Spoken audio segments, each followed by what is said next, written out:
Hello friends, good morning. നമ്മുടെ Kerala T V സീരിയലിലേക്ക് എല്ലാവർക്കും സ്വാഗതം.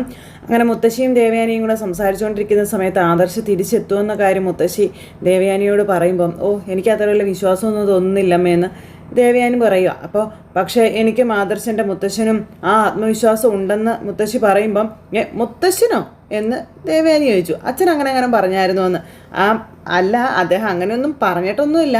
എങ്കിലും ആദർശിനെ കമ്പനി ഏൽപ്പിച്ച സമയത്തെ അദ്ദേഹത്തിന് ഒരു വിശ്വാസം ഉണ്ടായിരുന്നല്ലോ, ഏത് തകർച്ചയിലും ആദർശ് കമ്പനിയെ മുന്നോട്ട് നയിക്കുമെന്ന്.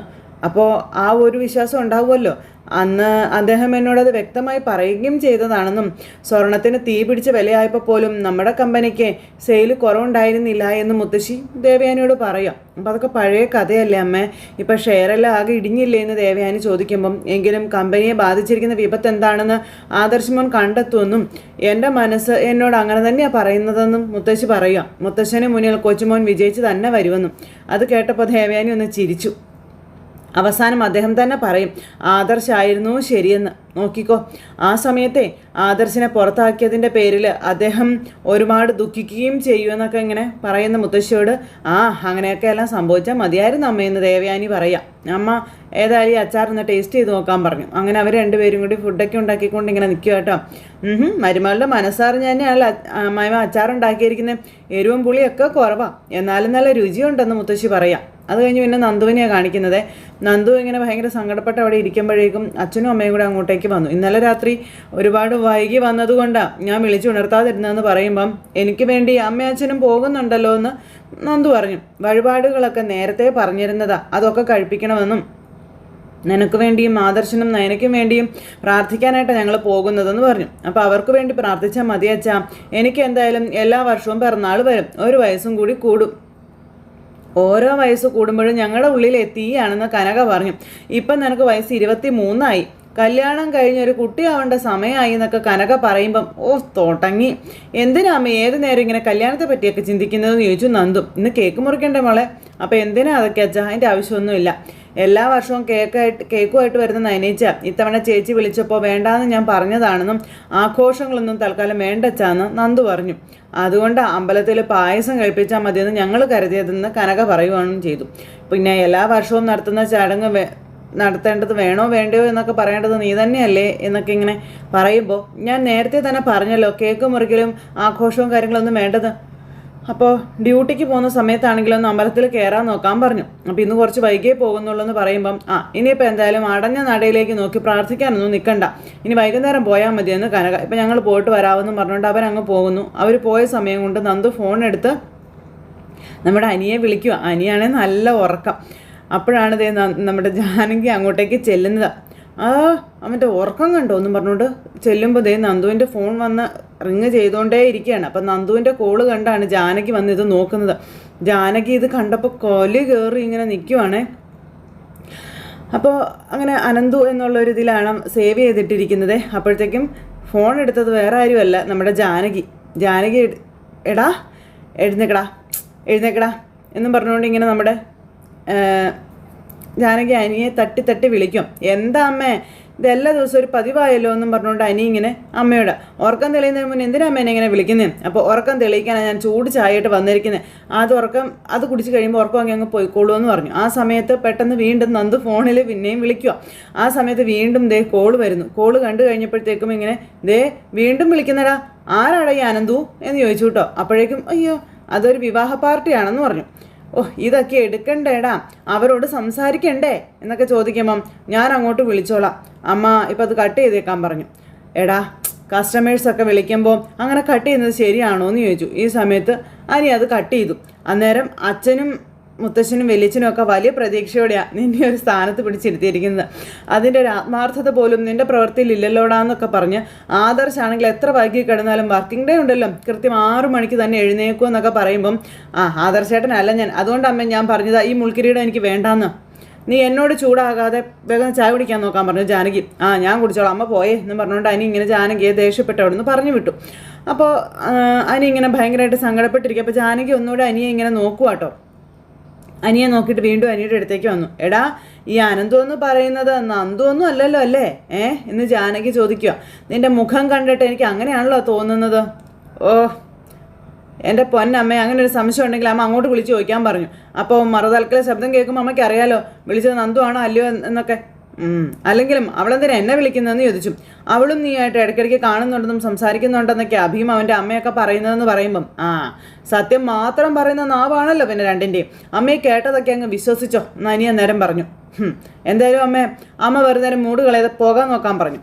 അപ്പോൾ പെട്ടെന്ന് കുളിച്ചിട്ട് വാ, എന്നിട്ട് ആഹാരം കഴിച്ച് നീ കമ്പനിയിലേക്ക് പോകാൻ നോക്കാൻ പറഞ്ഞു. പിന്നെ എൻ്റെ ഫ്രണ്ട്സൊക്കെ എന്നെ വിളിച്ചിട്ടേ നീ ഇപ്പോൾ MDയുടെ അമ്മയാണെന്നൊക്കെ പറയുമ്പോഴേ എന്തൊരു സന്തോഷത്തോടെ ഞാനതൊക്കെ കേൾക്കുന്നതെന്ന് അറിയാമോ എന്ന് ജാനകി മോനോട് ചോദിക്കാം. ഇനി നിൻ്റെ സ്ഥാനത്ത് വേറൊരാൾ വന്നു എന്നറിഞ്ഞാൽ വിളിക്കാത്തവരും വിളിക്കും. ആൾക്കാർക്കും നല്ല കാര്യങ്ങളൊന്നും വിളിച്ച് പറയുന്നത് അത്രയ്ക്ക് നല്ല ഇഷ്ടമുള്ള കാര്യമൊന്നും അല്ലല്ലോ. അതുകൊണ്ടാണ് ആത്മാർത്ഥതയുള്ളവർ മാത്രം നമ്മളെ വിളിക്കുന്നത്. വെറുതെ നാണം കെടുത്തല്ലേ മോനെ, നനച്ചിരിക്കാത്ത നേരത്ത് വന്ന ആ ഒരു ചാൻസ് നീ മുതലാക്കാൻ നോക്കാൻ പറഞ്ഞു. അങ്ങനെ അതും പറഞ്ഞ് ജാനകി അവിടെ നിന്ന് അങ്ങ് പോയി. ജാനകി അങ്ങ് പോയി കഴിഞ്ഞപ്പോൾ പാവം അനി ഇവിടെ ആകെ ധർമ്മസങ്കടത്തിലിരിക്കുക ഇന്നലത്തെ കാര്യം ആലോചിച്ച്. അത് കഴിഞ്ഞ് പിന്നെ നമ്മുടെ നവ്യ അഭിക്ക് ചായ ആയിട്ട് ചെല്ലുക.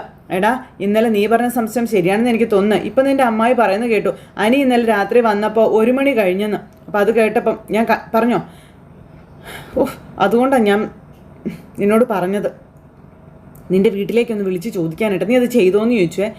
എന്ന് പറഞ്ഞിരിക്കുന്ന നവ്യ. അപ്പം നന്ദുവും വൈകിയാണ് വന്നതെങ്കിൽ അവർ തമ്മിൽ കണ്ടു എന്നുള്ള കാര്യം ഉറപ്പാണെന്ന് പറഞ്ഞു. അനിയുടെ ഇപ്പോഴത്തെ നിലയും വിലയും വെച്ചിട്ടേ അവനെ കൊണ്ട് നന്ദുവിനെ നിൻ്റെ അമ്മായി കെട്ടിക്കുമെന്ന് നിനക്ക് തോന്നുന്നുണ്ടോ എന്ന് നവ്യ ചോദിക്കാം. നമ്മുടെ കല്യാണം എങ്ങനെയാണ് നടന്നതെന്ന് നിനക്ക് നല്ല ഓർമ്മയില്ലേ?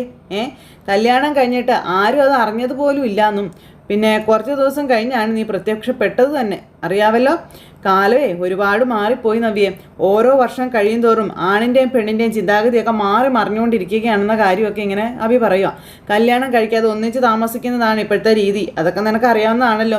അനിക്കായിട്ട് ഒരുപാട് കല്യാണാലോചനകൾ വരുന്നുണ്ട്. പക്ഷേ അവൻ അതിനെല്ലാം മുടക്കം പറയുകയാണെന്ന് ഇങ്ങനെ പറയുമ്പം കല്യാണം കഴിഞ്ഞ ശേഷവും അനി നന്ദുവിൻ്റെ പിന്നാലെ തന്നെയായിരുന്നു. അങ്ങനെയുള്ള ഒരുത്തൻ അനാമിക ഒഴിഞ്ഞു പോയ സ്ഥിതിക്ക് ആഗ്രഹിച്ച് പെണ്ണിനെ സ്വന്തമാക്കാനല്ലേ ശ്രമിക്കുള്ളൂ എന്ന് ചോദിച്ചു. നന്ദു ഈ വീട്ടിലെ മരുമോളായിട്ട് വരുന്നത് ഞാൻ മരിക്കുന്നതിന് തുല്യമാണെന്ന് നവ്യ. നയനോട് പോലും എനിക്ക് ഉള്ളിൻ്റെ ഉള്ളിൽ ദേഷ്യം ഉണ്ടെങ്കിൽ അതിന് കാരണം അവൾ നന്ദുവിനെ സപ്പോർട്ട് ചെയ്യുന്നതാണെന്നും അതുപോലെ തന്നെയാണ് ആദർശേട്ടനും എന്നൊക്കെ നവ്യ ഇങ്ങനെ നിന്ന് അഭിയോട് പറയണം. ഞാനിപ്പോഴും ഭയക്കുന്നത് നന്ദുവിനെയാണെന്ന് അഭി അന്നേരം പറഞ്ഞു. ആദർശേട്ടനും ഏട്ടത്തെയും വീട് വിട്ടു പോയതിൽ അവൾക്ക് നല്ല ദേഷ്യം കാണുമെന്ന കാര്യവും പിന്നെ ഇനിയിപ്പോൾ എപ്പോഴാണ് എന്നെ കള്ളക്കേസ് കൊടുക്കുന്നതെന്ന് പോലും പറയാൻ പറ്റത്തില്ലെന്നൊക്കെ പറയുമ്പം ഇനി അതൊന്നും നടക്കില്ലടാ. ഡേവിഡ് സാറിനൊക്കെ നല്ല സ്വാധീനമുള്ളവരാ. അവൾ അതിന് തുനിയുകയാണെങ്കിൽ അവളെ ഞാൻ ഈസി ആയിട്ട് ട്രാൻസ്ഫർ ചെയ്യിപ്പിക്കുമെന്ന് നവ്യ. അവൾ എവിടെ പോയാലും ശരി പിന്നാലെ അനിയും ഉണ്ടാകും. അതിനൊരു മാറ്റവും ഇല്ല എന്ന് അഭി അന്നേരം പറയണം. നിനക്ക് ഓർമ്മയുണ്ടല്ലോ, നന്ദു പോലീസ് ട്രെയിനിങ്ങിന് പോയ സമയത്തും അവിടേക്ക് പോലും അവളുടെ പിന്നാലെ പോയവനാണ് അനി. പിന്നെ അവൻ്റെ സ്വഭാവമേ എനിക്ക് നന്നായിട്ട് അറിയാവുന്നതുമാണ്. അവൻ ആരെങ്കിലും സ്നേഹിച്ചാലേ അവരെ അവൻ വിട്ട് കളയുന്ന സ്വഭാവക്കാരനല്ല എന്ന് മാത്രമല്ല, കോളേജ് പഠിക്കുന്ന കാലത്ത് പോലും അവൻ ആരോട് പ്രേമോ കാര്യങ്ങളോ ഒന്നും ഉണ്ടായിട്ടില്ല. അവൻ ആദ്യമായി വീണുപോയത് നിൻ്റെ അനിയത്തിയുടെ മുന്നിലാണെന്ന കാര്യവും പറഞ്ഞ് അതുകൊണ്ട് അവൻ ഒരിക്കലും നന്ദുവിനെ വിട്ട് കളയുമെന്ന് എനിക്ക് തോന്നുന്നില്ല എന്നും അഭി നവ്യയോട് പറയണം. ഇന്നലെ രാത്രി 1 മണി കഴിഞ്ഞിട്ടാണ് അവൻ വന്നതെന്ന് പറയുമ്പോൾ അവർ ഏതെങ്കിലും ഹോട്ടൽ റൂമിൽ തങ്ങിയിട്ടുണ്ടാവും. അങ്ങനെയാണെങ്കിൽ നമ്മൾ ചിന്തിക്കുന്നതിനപ്പുറം അവർ അടുത്ത് കാണും. എല്ലാ അർത്ഥത്തിലും അവർ ഒന്നായി കാണുമെന്നും പറഞ്ഞുകൊണ്ട് അഭി ഇങ്ങനെ നവ്യയുടെ മനസ്സിലേക്ക് തീ കോരിയിട്ടിട്ട് അങ്ങ് പോയി. അങ്ങനെ അതെല്ലാം കഴിഞ്ഞതിന് ശേഷം പിന്നെ നവ്യയുടെ ടെൻഷനും കാര്യങ്ങളൊക്കെ കഴിഞ്ഞ് ദേവയാനിയും ചന്തുമോളും കൂടെ നയനെ കാണാൻ വീട്ടിലേക്ക് ചെല്ലുക കേട്ടോ. കൈ നിറയെ സാധനങ്ങളൊക്കെ ആയിട്ട്. അപ്പോൾ നവ്യ നയനെ ചെന്ന് വാതിൽ തുറന്നപ്പോൾ ഇവരെ കണ്ടു. ഇത് ആരൊക്കെ വന്നിരിക്കുന്നേ എന്നും പറഞ്ഞുകൊണ്ട് നയനയ്ക്ക് ഭയങ്കര സന്തോഷം. അമ്മയെന്നും പറഞ്ഞ് ചന്തുമോൾ ഓടി വന്ന് നയനെ കെട്ടിപ്പിടിച്ചു. ആദർശേട്ടാ അതേ ചന്തുമോളും അമ്മയും വന്നേക്കണമെന്നും പറഞ്ഞുകൊണ്ട് നയന പറയുന്നത് ഞാൻ വരികയെന്ന് പറഞ്ഞു ആദർശം. അപ്പോഴേക്കും അമ്മയൊക്കെ അകത്തേക്ക് കയറി വന്നു. ആദർശം കയറി വരികയും ചെയ്തു. ഇത് ആരൊക്കെ വന്നിരിക്കുന്നത് മോളേന്നും പറഞ്ഞ് ചന്തുവിനെ ഭയങ്കര കൊഞ്ചിക്കുകയൊക്കെ ചെയ്യാം. അപ്പോൾ ഞാനും നിൻ്റെ മുത്തശ്ശിയും കൂടെ കുറച്ച് അച്ചാറും പലഹാരങ്ങളൊക്കെ ഉണ്ടാക്കി. കാല് വയ്യാത്തത് കൊണ്ടാണ് മുത്തശ്ശി ഞങ്ങൾക്കൊപ്പം വരാതിരുന്നതെന്ന് പറഞ്ഞു ദേവയാനി. അപ്പോൾ എന്തിനാ അമ്മ ഇങ്ങനെ കഷ്ടപ്പെടുന്നതെന്ന് ചോദിച്ചു നയന. ഇവിടെ ദാമുവേട്ടൻ എല്ലാം ഉണ്ടാക്കുന്നുണ്ട്, അത്യാവശ്യം നന്നായി പാചകം ചെയ്യാൻ അറിയാവുന്ന ആളല്ലേ ദാമോട്ടനെന്ന് നയന ചോദിക്കുമ്പം അതൊക്കെ എനിക്ക് അറിയാവുന്ന കാര്യങ്ങളല്ലേ മോളെ, അതുകൊണ്ട് മോളെ ഞങ്ങൾ തീർത്തും അവഗണിക്കണോ എന്ന് ദേവയാനി നയനയോട് ചോദിക്കുക. ഇവിടെ വന്ന് നിൽക്കാനോ പറ്റുന്നില്ല, പിന്നെ മോൾക്ക് ഇഷ്ടപ്പെട്ടത് എന്തെങ്കിലും ഉണ്ടാക്കിക്കൊണ്ട് വരികയെങ്കിലും ചെയ്യണ്ടേന്ന് ദേവയാനി ചോദിച്ചേ. അങ്ങനെ നിൽക്കുമ്പോൾ അമ്മയെ മുത്തശ്ശൻ എന്ത് പറയുന്നെന്ന് ചോദിച്ചു ആദർശ്. എന്ത് പറയാനാ മോനെ, ഇതുവരെ അച്ഛൻ്റെ കടുംപിടുത്തമൊന്നും മാറിയിട്ടില്ല എന്നും അമ്മയാണെങ്കിലോ ഇടയ്ക്കിടയ്ക്ക് അച്ഛനെ ഇങ്ങനെ കുറ്റപ്പെടുത്തിക്കൊണ്ടിരിക്കുകയാണെന്നും പറഞ്ഞു. അതൊക്കെ മാറ്റാനുള്ള തീവ്ര ശ്രമത്തിലാണ് അമ്മേ ഞങ്ങൾ. വിഷുവിന് മികച്ച സെയിൽ നടന്നാൽ മതിയായിരുന്നു എന്ന് ദേവയാനി പറയുന്നു. കഴിഞ്ഞ തവണ നമ്മുടെ തേരോട്ടമായിരുന്നല്ലോ, ഇത്തവണ അത്രയൊന്നും ഇല്ലെങ്കിലും ഏൻ ജ്വല്ലറിക്ക് താഴെ പോകാതിരുന്നാൽ മതിയായിരുന്നു എന്ന് ദേവയാനി പറഞ്ഞു. അപ്പം അതിനുള്ള സാധ്യത കുറവാമ്മേ. അതെന്താ മോനെ നീ അങ്ങനെ പറഞ്ഞെന്ന് ചോദിച്ചു ആദർശനോട് ദേവയാനി. ഈ വിഷുവിന് അവരായിരിക്കും ടോപ്പെന്നും പിന്നെ അത് കഴിഞ്ഞിട്ട് നമ്മൾ മാർക്കറ്റ് പിടിക്കാൻ പോകുന്നതെന്നൊക്കെ പറയുക ആദർശം. അപ്പോൾ അതിനുവേണ്ടി ഞങ്ങൾ നന്നായി കഷ്ടപ്പെടുന്നുണ്ടമ്മയെന്ന് നയനെ പറയുമ്പം ഇവൻ എന്താണെന്ന് വെച്ചാൽ ആയിക്കോട്ടെ, പക്ഷെ മോള് ചുമ്മാ സ്ട്രെയിൻ എടുക്കരുത് കേട്ടോ എന്നും പറഞ്ഞുകൊണ്ട് ഇങ്ങനെ പറയുമ്പം ഞാൻ സ്ട്രെയിനൊന്നും എടുക്കുന്നില്ല അമ്മേ, ആദർശേട്ടനോടൊപ്പം ഇടയ്ക്കിടയ്ക്ക് പുറത്തേക്ക് പോകും, അത്ര മാത്രമേ ഉള്ളൂ എന്ന് പറയും. അപ്പോൾ അതും അധികം വേണ്ടാന്ന് അമ്മ പറഞ്ഞത് മനസ്സിലായോ? അമ്മ വാ നമുക്കിതൊക്കെ കൊണ്ട് അകത്ത് വെക്കാമെന്ന് പറഞ്ഞു. അങ്ങനെ അവരകത്തേക്ക് കയറി പോകുന്നു. ആദർശ് എന്നിട്ട് ചന്തമോളെ എടുത്ത് ചന്തമോളുടെ വിശേഷങ്ങളും കാര്യങ്ങളൊക്കെ ചോദിക്കുക. അപ്പോൾ എന്തുണ്ടെങ്കിലും മോൾ അമ്മയച്ഛനെ അറിയിക്കണം എന്നൊക്കെ പറഞ്ഞു അബിയുടെ കാര്യങ്ങളൊക്കെ കൊച്ചിനോട് ചോദിച്ച് മനസ്സിലാക്കുവാണ്. ഇത് കഴിഞ്ഞതിന് ശേഷം പിന്നെ കാണിക്കുന്നത് നമ്മുടെ അനി ഇങ്ങനെ പോകാനായിട്ട് ഇറങ്ങുമ്പോഴത്തേക്കും നവീൻ അനിയെ വിളിച്ചു. നീ എന്താടാ ഒന്ന് വിളിക്കു പോലും ചെയ്യാത്ത, നിനക്കിപ്പോൾ തിരക്കാണല്ലോ എന്നും പറഞ്ഞു. മൂർത്തി ജ്വല്ലറിയുടെ MD ആയതോടെ നിന്റെ വിളി പോലും ഇല്ലല്ലോടാ എന്നൊക്കെ പറഞ്ഞപ്പം എല്ലാ ഉത്തരവാദിത്വം കൂടി ഇപ്പം എൻ്റെ തലയിലല്ലേടാ, അതുകൊണ്ട് എനിക്ക് ഒന്നിനും സമയം കിട്ടുന്നില്ല എന്ന് പറഞ്ഞു. എന്തായാലും ഇന്നലെ അടിപൊളിയായിരുന്നു കേട്ടോ എന്ന് പറഞ്ഞു നവീനെ. രാത്രിയിൽ പോലീസ് സ്റ്റേഷനിലാണ് നന്ദുവിൻ്റെ ബർത്ത്ഡേ ഒക്കെ ആഘോഷിച്ചതെന്ന് പറയുമ്പം എനിക്ക് ദേഷ്യം വരുന്നുണ്ട്, അതിന് ദേഷ്യപ്പെട്ടിരിക്കാം. നിന്നോട് അവൾ ഇതിനെപ്പറ്റിയൊന്നും പറഞ്ഞില്ലായിരുന്നു എന്ന് ചോദിച്ചു. എപ്പോഴോ വിളിച്ചപ്പോൾ എന്തോ അങ്ങനെ പറഞ്ഞിരുന്നു എന്ന് പറഞ്ഞു. എന്തായാലും ഇന്നവൾ ബർത്ത്ഡേ സ്ഥിതിക്കാം അവൾക്ക് നല്ലൊരു ഗിഫ്റ്റ് കൊടുക്കണമെന്ന് നവീൻ പറയുക. അപ്പോൾ എനിക്ക് കലി വന്നിട്ടൊരു രക്ഷയില്ല. ഞാൻ അവളുടെ വീട്ടിലേക്ക് പോകാൻ റെഡി ആവുകയാണെന്ന് പറഞ്ഞു. പിന്നെ എന്നെക്കാളും അവളുടെ കാര്യങ്ങൾ നിനക്കറിയാമല്ലോ, അതാണ് ഞാൻ നിന്നെ വിളിച്ചത്. അവൾക്കേ എന്ത് സമ്മാനമാണ് ഞാൻ കൊടുക്കേണ്ടത്? അന്നേരം അത് കേട്ടപ്പം എടാ ഒരാൾക്ക് ഗിഫ്റ്റ് കൊടുക്കുന്നത് മറ്റൊരാൾ പറയുന്നത് ആവരുതെന്നും നിനക്ക് ഇഷ്ടമുള്ള എന്താണെന്ന് വെച്ചാൽ നീ കൊടുക്കാനും അനി പറയുമ്പം ശരിയടാ. അല്ല ഇന്ന് നിന്നെ ഒന്ന് കാണാൻ പറ്റുമോടാ എന്ന് ചോദിച്ചു. അല്ല ഞാൻ കുറച്ച് തിരക്കില്ല, ഫ്രീ ആകുമ്പോൾ ഞാൻ നിന്നെ വിളിച്ചോളാമെന്ന് പറഞ്ഞു. സംസാരത്തിൽ പോലും ഇപ്പം നീ കുറച്ച് സീരിയസ് ആയിട്ടുണ്ട് എന്നൊക്കെ പറഞ്ഞുകൊണ്ട് നവീൻ എന്നാൽ പിന്നെ ഓക്കെ ആയിക്കോട്ടെ ശരി എന്നും പറഞ്ഞുകൊണ്ട് നവീൻ ഫോൺ അങ്ങ് കട്ട് ചെയ്തു. എനിക്കാണെങ്കിൽ ഭയങ്കര കലി എന്നും പറഞ്ഞുകൊണ്ട് ഇങ്ങനെ അനി അങ്ങോട്ടും ഇങ്ങോട്ടും ഇങ്ങനെ നടക്കുക കേട്ടോ. അപ്പോഴാണ് അജയൻ അങ്ങോട്ടേക്ക് കയറി വരുന്നത്. മകൻ്റെ ഈ ടെൻഷനും കാര്യങ്ങളൊക്കെ കാണുകയും ചെയ്തു. അപ്പോൾ അജയൻ വന്നു കഴിഞ്ഞപ്പോൾ ഇങ്ങനെ ടെൻഷൻ അടിച്ച് നിൽക്കുന്ന അനിയാണ് കാണുന്നത്. മോനെ എടാ നീ ആകെ ചൂട് പിടിച്ചിരിക്കുകയാണെന്ന് അമ്മ പറഞ്ഞല്ലോ, എന്ത് പറ്റിയടാ, എന്താ കാര്യമെന്ന് അജയൻ ചോദിക്കാം. അമ്മയുടെ കാര്യം അച്ഛനെ അറിയാവുന്നതാണല്ലോ. മകൻ MD ആയതിൻ്റെ സന്തോഷത്തിലാണ് അമ്മ, അത് മനസ്സിൽ വെച്ചുകൊണ്ടാണ് എന്നോട് സംസാരിക്കുന്നത്. പിന്നെ എനിക്ക് എന്താ ദേഷ്യം വരത്തില്ലേ എന്ന് ചോദിച്ചു. എടാ അതൊക്കെ നിലവാരം കുറഞ്ഞ എല്ലാ പെണ്ണുങ്ങളുടെ സ്വഭാവമാണ്, പക്ഷെ നീ വളരെയേറെ ശ്രദ്ധിക്കണം മോനെ എന്ന് അജയൻ ഇങ്ങനെ എനിക്ക് പറഞ്ഞു കൊടുക്കാം. ഈ വിഷുവിന് എന്തായാലും AN ജ്വല്ലറിയിലേക്ക് ആൾക്കാരുടെ ഒഴുക്കായിരിക്കും എന്നുള്ള കാര്യം ഉറപ്പാണ്. സ്വർണത്തിന് വില കൂടുതലാണെങ്കിലും പണിക്കൂലി ഇല്ലാതെ സ്വർണം കൊടുക്കുന്നത് കൊണ്ടേ അതിൻ്റെ ഒരു തിരക്ക് എന്തായാലും അവിടെ ഉണ്ടാകുമെന്നൊക്കെ പറഞ്ഞു. അങ്ങനെ ഒരു സാഹചര്യത്തിൽ നീ പിടിച്ചു നിൽക്കാനെങ്കിലും ശ്രമിക്കണമെന്നും പറയുവാണ്. പിന്നെ എടാ നമ്മൾ ഒരുപാട് താഴോട്ട് പോകാൻ പാടില്ല എന്നൊക്കെ പറയുമ്പോൾ അച്ഛാ ഞാൻ എൻ്റെ കഴിവിൻ്റെ പരമാവധി ശ്രമിക്കുന്നുണ്ട്, പിന്നെ കാര്യങ്ങളെല്ലാം അച്ഛൻ അറിയാവുന്നതല്ലേ എന്ന് ചോദിച്ചു.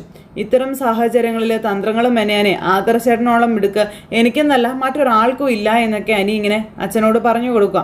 അത് മനസ്സിലാക്കിയിട്ട് ആദർശേട്ടനെ അവിടെ നിലനിർത്തുകയായിരുന്നു വേണ്ടിയിരുന്നെന്ന് പറയുമ്പം എടാ അത് തന്നെയാണ് എൻ്റെയും ചേട്ടൻ്റെയും ഒക്കെ അഭിപ്രായം, പക്ഷേ അച്ഛൻ അങ്ങനെ ഒരു തോന്നലില്ലെങ്കിൽ പിന്നെ എന്ത് ചെയ്യാൻ പറ്റും എന്ന് അജയൻ ചോദിച്ചപ്പം അച്ഛാ എൻ്റെ ജീവിതത്തിൽ ഞാൻ ഇത്രയും ടെൻഷനൊന്നും അനുഭവിച്ചിട്ടില്ല, ഇതുപോലൊരു സാഹചര്യത്തിലൂടെ ഞാൻ കടന്നു പോയിട്ടുമില്ല. ആദർശേട്ടനും നയനേടത്തിയുടെയൊക്കെ തണലില്ലാതായി കഴിഞ്ഞപ്പോഴാണ് അവരുടെ വില എന്താണെന്ന് ഞാൻ മനസ്സിലാക്കുന്നതെന്നൊക്കെ അനി പറഞ്ഞപ്പം മോനെ എടാ അതൊക്കെ ശരിയാകും, അവർ രണ്ടുപേരും തിരിച്ചു വരും കമ്പനിയിലേക്കും നമ്മുടെ വീട്ടിലേക്കും, അതിനൊരു മാറ്റവും ഇല്ല എന്ന് അജയൻ പറഞ്ഞു. എന്നിട്ട് എടാ അതുവരെ നിൻ്റെ കടമകൾ നീ ഭംഗിയായി ചെയ്യണമെന്നാണ് ഞാൻ നിന്നോട് പറഞ്ഞത്, നിനക്ക് മനസ്സിലായോ എന്ന് ചോദിച്ചു. നയന കളക്ഷൻസിന് വലിയൊരു എതിരാളി വന്നിരിക്കുകയാണ്, മാളവിക കളക്ഷൻസ്, നീ അറിഞ്ഞില്ലേ എന്ന് ചോദിച്ചു. നയനയുടെ സേവനമാണെങ്കിലോ ഇപ്പോൾ പഴയതുപോലെ നമ്മുടെ കമ്പനിക്ക് കിട്ടുന്നതും ഇല്ല എന്ന കാര്യം പറയുക. അവർ മറ്റു പലതിൻ്റെയും പിന്നാലെയുള്ള ഓട്ടത്തിലാണെന്നൊക്കെ പറഞ്ഞ് ഇന്നെന്തായാലും നമ്മുടെ കമ്പനിയിലേക്ക് 1-2 ഡിസൈനേഴ്സ് വരുന്നുണ്ട്, അതിൽ കഴിവുള്ള ആളെ സെലക്ട് ചെയ്യണമെന്നുള്ള കാര്യം അജയൻ പറയുന്നു. പിന്നെ നയനയുടെ നിർദ്ദേശങ്ങളും എടുക്കാം എന്നൊക്കെയുള്ള കാര്യം പറഞ്ഞ് എടാ നമുക്ക് ഒത്തുപിടിക്കാവിടാ, ബാക്കിയെല്ലാം ദൈവത്തിന് വിടാം എന്നൊക്കെ പറഞ്ഞ് അജയൻ അവിടുന്ന് പോയി. ആ സമയത്ത് നന്ദുവിൻ്റെ വിഷയത്തിൽ ഇവിടെ ടെൻഷൻ അടിച്ചിരിക്കുകയാണല്ലോ അനി. അതേസമയം പിന്നെ കാണിക്കുന്ന മുത്തശ്ശനി ഇരുന്ന് ഇങ്ങനെ ആലോചനയായിട്ടിരിക്കുമ്പോൾ മുത്തശ്ശി അങ്ങോട്ടേക്ക് വന്നു. അമ്മായിമ്മ മരുമോൾക്ക് പലഹാരമൊക്കെ ഉണ്ടാക്കിക്കൊണ്ട് പോയിട്ടുണ്ടെന്നും പറഞ്ഞു. ഞാനും മോൾക്ക് ഇഷ്ടപ്പെട്ട അച്ചാറൊക്കെ ഉണ്ടാക്കി കൊടുത്ത് വിട്ടിട്ടുണ്ടെന്നൊക്കെ മുത്തശ്ശി ഇങ്ങനെ പറയുമ്പോൾ മുത്തശ്ശനൊന്ന് ചിരിച്ചു.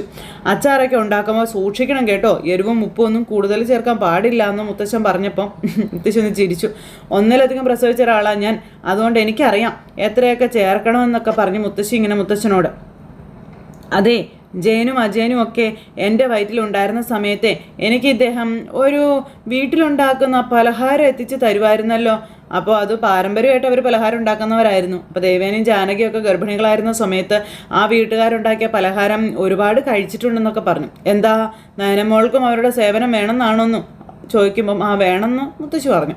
അപ്പോൾ എനിക്ക് വിളിക്കാനായിട്ട് പറ്റത്തില്ല, ഞാൻ തനിക്ക് നമ്പർ തരാം, എന്നിട്ട് താൻ വിളിച്ചോ, എന്നിട്ട് പലഹാരം ഉണ്ടാക്കിക്കൊണ്ട് വരാനായിട്ടൊന്നും പറയണ്ട, ഒരു ദിവസം ഒന്ന് ഇങ്ങോട്ട് വരാൻ പറ, എന്നിട്ട് മോൾക്ക് വേണ്ടുന്നത് എന്താണെന്ന് വെച്ചാൽ ഇവിടെ നിന്ന് ഉണ്ടാക്കിക്കൊണ്ട് പോകാൻ നോക്കാം മുത്തശ്ശൻ പറഞ്ഞു. സത്യം പറയാമല്ലോ, ഞാനും ഇത് തന്നോട് അങ്ങോട്ട് പറയാനായിട്ടിരിക്കുകയായിരുന്നു എന്ന് പറഞ്ഞപ്പം ആദർശിൻ്റെയും നനമോളുടെയും കാര്യത്തിൽ ഏറ്റവും കൂടുതൽ ശ്രദ്ധയുള്ളത് ഇദ്ദേഹത്തിനാണെന്നും, എന്നിട്ട് എങ്ങനെയാണ് ഇങ്ങനെ ഗൗരവമൊക്കെ നടിച്ച് നടക്കാൻ പറ്റണേ, അത് പിന്നെ മക്കൾ വളരുന്നതിനനുസരിച്ച് അവർക്ക് ഫ്രീഡം കൊടുക്കും. ബുദ്ധിയുള്ള അച്ഛനമ്മമാർ, പ്രത്യേകിച്ച് കുടുംബനാഥൻ, പിന്നെ അവരോട് പിണങ്ങുന്നതും തള്ളിക്കളയുന്നതും ഒക്കെ അവരോടുള്ള സ്നേഹക്കുറവുകൊണ്ടൊന്നുമല്ല, അവർ നന്നാവാനും അവരുടെ ഉയർച്ച കാണാനൊക്കെ വേണ്ടിയിട്ടാണെന്ന കാര്യങ്ങൾ ഇങ്ങനെ മുത്തശ്ശൻ പറയുകയാണ്. മിക്ക വീട്ടിലും മക്കളുടെ, പ്രത്യേകിച്ച് ആൺമക്കളുടെ ശത്രുക്കളാണ് അവരുടെ അച്ഛൻ. ശാസനകളും ഉപദേശങ്ങളും കേൾക്കാനേ ഇഷ്ടമില്ലാത്ത പ്രായത്തിലാണ് അവർ അച്ഛന്മാരെ വെറുക്കുന്നത്. സ്വന്തം വീട്ടിലെ ജീവിതം ഒരു ഭാരമായി പോലും അവർക്ക് തോന്നുന്നത്. ആ ഒരു തോന്നലും നല്ലതാ, എങ്കിലേ സ്വയം വളരാനുള്ളൊരു മനസ്സ് അവർക്ക് ഉണ്ടാവുകയുള്ളൂ എന്നൊക്കെ മുത്തശ്ശൻ പറയുമ്പോൾ എത്ര കാലം ഈ അകൽച്ച തുടരുമെന്ന് ചോദിച്ചു മുത്തശ്ശി. ഞാൻ ആഗ്രഹിച്ച രീതിയിൽ ആദർശം മടങ്ങി വരുന്നത് വരെ ഈ അകൽച്ച ഉണ്ടാകുമെന്ന് മുത്തശ്ശൻ പറയാം. ഇപ്പോൾ അവൻ കമ്പനിയിലെ സ്ഥാനം നഷ്ടപ്പെട്ടതോ അല്ലെങ്കിൽ കമ്പനിയുടെ ഇടിവോ ഒന്നും അവനെ തളർത്തിയിട്ടില്ല. അവനാകെ വിഷമായത് ഞാൻ അവൻ്റെ മുഖത്തടിച്ചതാണെന്ന കാര്യം മുത്തശ്ശൻ പറഞ്ഞു. അതുപോലെ തന്നെ അവൻ്റെ വാശി കൂട്ടാൻ അവൻ വാശിയോടുകൂടി ഒരു ചെയ്യുന്നത് വരെ ഞാൻ കാര്യങ്ങളെല്ലാം ഇങ്ങനെ തന്നെ ചെയ്യും. അവൻ എല്ലാ അർത്ഥത്തിലും കഴിവും പ്രാപ്തിയുള്ളൊരു കാരണവരാക്കി മാറ്റേണ്ടത് ആവശ്യമാണെന്ന് മുത്തശ്ശൻ ഇങ്ങനെ പറയുന്നത്. അപ്പോൾ എൻ്റെ കാലം ഏതാണ്ട് കഴിയാറായി എന്നുള്ളൊരു ബോധ്യമുള്ളതുകൊണ്ട് ഞാൻ ഇങ്ങനെയൊക്കെ ചിന്തിക്കുന്നത് പറയുമ്പോൾ എന്തിനാ ഇങ്ങനെ കാലം കഴിയാറായെന്നൊക്കെ പറയണേന്ന് ചോദിച്ചു. അതൊക്കെ കഴിയാറായതുകൊണ്ട് തന്നെയാണോ അങ്ങനെ പറയണത്? പിന്നെ ഞാൻ അങ്ങനെ ചിന്തിക്കുന്നത് യാഥാർത്ഥ്യമായി നമ്മൾ പൊരുത്തപ്പെട്ടു പോകണ്ടേ. അപ്പോൾ പിന്നെ ഞാൻ എന്താണ് ചിന്തിക്കുന്നതെന്നും ഞാൻ എങ്ങനെയാണ് ജീവിക്കുന്നതെന്ന് തനിക്കറിയാം. എങ്കിലും ചില സമയത്ത് താൻ എന്നെ തള്ളിപ്പറയും. കൊച്ചുമോനൊപ്പം അവൻ്റെ ഭാര്യയെ നമ്മൾ അയച്ചിട്ടില്ലേ, ഇപ്പോൾ അവരെ കാണാൻ നമ്മുടെ മരുമോളും പോയില്ലേ, അതിനൊന്നും ഞാൻ തടസ്സം നിന്നിട്ടില്ലല്ലോ എന്നൊക്കെ പറയുക. അവരെപ്പറ്റി താൻ ചിന്തിക്കുന്നതിനേക്കാൾ കൂടുതൽ ഞാൻ ചിന്തിക്കുന്നുണ്ടോ എന്ന് മുത്തശ്ശൻ ഇങ്ങനെ പറഞ്ഞു. പിന്നെ ആദർശ് ദുബായിലെ ജയിലിലാവേണ്ടതായിരുന്നു, അവിടെയൊന്നും സംഭവിച്ചില്ല, തലനാരിഴയ്ക്ക് രക്ഷപ്പെട്ട കാര്യവും. പക്ഷേ അപ്പോഴും ഞാൻ ഒരു കാര്യത്തിൽ പരാജയപ്പെട്ടു പോയെന്നും മുത്തശ്ശൻ പറയാം. അപ്പോൾ മുത്തശ്ശൻ ഇങ്ങനെ നോക്കുക, നമ്മുടെ ശത്രു ആരാണെന്ന് കണ്ടെത്താൻ എന്നെക്കൊണ്ട് സാധിച്ചില്ല എന്നും, ഇനി അത് ആരാണെന്ന് അവൻ തന്നെ തേടി പിടിച്ചോളും, അതവൻ്റെ ഡ്യൂട്ടിയാണെന്ന കാര്യവും മുത്തശ്ശൻ ഇങ്ങനെ മുത്തശ്ശിയോട് പറയണം. അവൻ ചെയ്യേണ്ട കർമ്മങ്ങൾ അവൻ തന്നെ ചെയ്യണമെന്ന് പറഞ്ഞ് മുത്തശ്ശനും മുത്തശ്ശിയും കൂടെ സംസാരിച്ചുകൊണ്ടിരിക്കുന്ന സമയത്ത് AN ജ്വല്ലറിയിലേക്ക് നമ്മുടെ ആദർശം സിംഗിൻ്റെ വേഷം കെട്ടി എത്തുന്ന ഒരു സിറ്റുവേഷൻ കാണിച്ചുകൊണ്ട് ഇന്നത്തെ നമ്മുടെ കഥ അവസാനിച്ചു. അപ്പോൾ എല്ലാവർക്കും ടാറ്റാ.